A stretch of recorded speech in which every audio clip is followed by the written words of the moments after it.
আসসালামু আলাইকুম আমার দিনের বোনেরা, আমার দিনের ভাইরা ভালো আছেন তো? আলহামদুলিল্লাহ, আপনার বোন ভালো আছে। এই যে রুই মাছের ডিম মাখানো দেখেছি, এখন ভেজে পিস পিস করে রাখলাম। তারপরে এই মাছটাকে আমরা ভুনা করব। ভুনা করার জন্য উপকরণে নিয়েছি পেঁয়াজ, টমেটো, ধনেপাতা, ঝালের গুঁড়ো, হলুদ, লবণ, আর হচ্ছে মশলা জিরে, আদা, রসুনের পেস্ট। এই দিয়ে আমি এই ডিমটা ভুনা করব।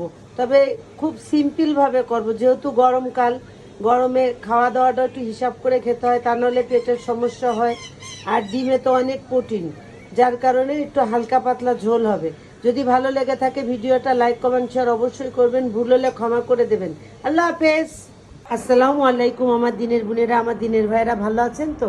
আলহামদুলিল্লাহ, আপনার বোন ভালো আছে। এই যে নিরামিষ তরকারি আমার রান্না হয়ে গেছে, আর বেগুন দিয়ে কই মাছ, এই যে বেগুন কই মাছ, মাছের ডিম ভাজা আর ভাত। যদি ভিডিওটা ভালো লেগে থাকে, ভালোবেসে থাকেন, এই দিনের বোনের বাড়ি একদিন হলেও একটু আসেন আমার হাতের রান্না খেতে। সবাইরে দাওয়াত থাকলো। আর যদি ভুল হয়ে থাকে ক্ষমা করবেন, লাইক কমেন্ট শেয়ার অবশ্যই করবেন। আল্লাহ হাফেজ।